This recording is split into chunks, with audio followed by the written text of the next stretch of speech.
let me start by asking you about what your life has been like and how things have changed over the course of this past year. I know you have bodyguards. I know you had to leave your home because of ongoing threats against you.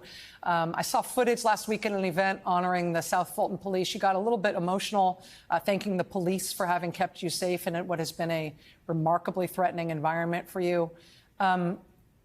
I wondered what effect the sort of constant threat of violence that you've been living with has had on you and on your ability to do your work. Thank you for asking. Not many people ask about what is the personal journey that's been going on. And it really hasn't been happening in the last year. It's been happening since about a month after I took office. From the time I took office, I began to get threats. Those threats come in the way of emails. Those threats come in the way of phone calls, text messages, any which way you can imagine. At some point, the threats became where I had to leave my home. And I've been out of my home since the first year in office. They've come from a variety of sources. One of the first things that ever happened was there was a protest at my house at 5 o'clock in the morning.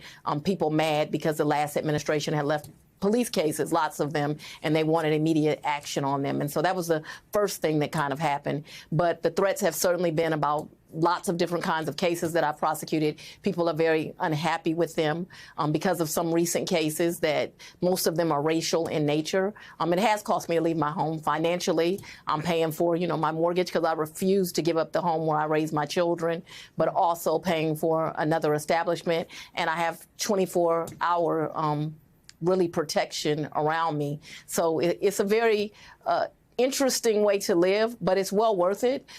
To have the honor of being the first female district attorney in Fulton County, it pales in comparison to what my victims are going through. And the reality is, one of the reasons we are upsetting people is we are so successful here in Fulton County. I have the third largest crime drop in America. We have it because we're taking a balanced approach, both unapologetically going after gangs and violent criminals and anyone who should violate the law in my county, but we're also doing programs. And so it has been a huge sacrifice, but it's well worth it for my community. We spoke, you did an interview with me earlier in your tenure, and we talked about what it was like to become a national lightning rod and to attract not just all the attention that a district attorney in a big place like Fulton County is always going to get locally for all of the important issues that affect the people of Fulton County, but to become a household name around the country, including by people who decided they were going to make your life hell for having brought one particularly very high-profile case. Do you feel like you've changed over the course of this term in office, over the course of this 4 years, in terms of having to develop new skills, new resources, develop a thicker skin than you might not have expected when you took this case when you ascended to office January 1st, 2020? This job has certainly made me closer to God because you have to go into prayer often. So that's just the truth. So that's a positive, right? When you're getting closer to God. But I can't explain to you how much I love the work that I do. I can't explain to you how loved I feel by my community.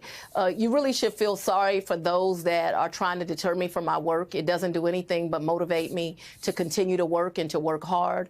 And so I'm not someone that's going to be broken, but certainly it has caused me to get thicker skin or to be more resilient, to dig deeper, to work harder. But what it has not done is deter me from my work.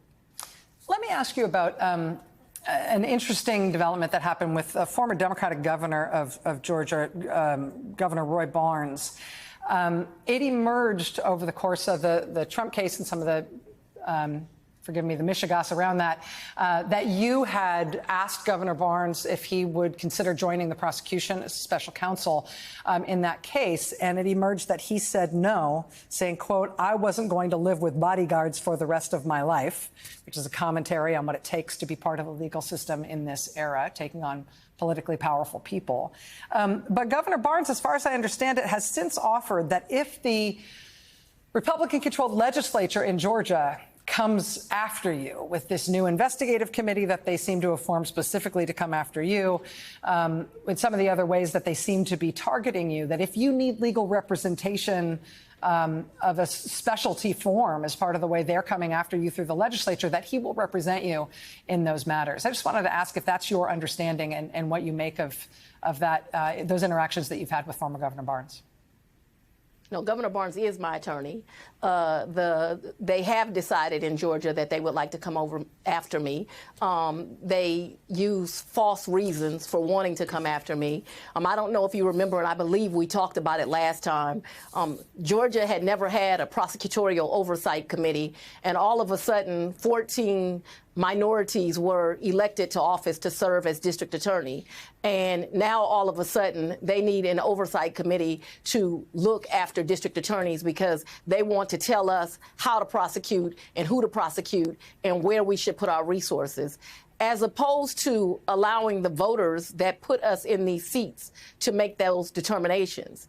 The voters in my community are very clear that they want crime rid out of their communities, but they want it done both by removing violent offenders, which is what we have done. We've gone after gangs and we've worked with our police departments to do so. But they also want second chances for low-level offenders, and we have done those programs. What is so ironic is although it's only 14 of the 50 DAs in the state of Georgia, most of the citizens report to our jurisdictions. So although we're smaller in number than the other 36, most of the population has elected these minority DAs to serve them and has trusted their judgment. But apparently we now need Daddy to tell us how to do our job.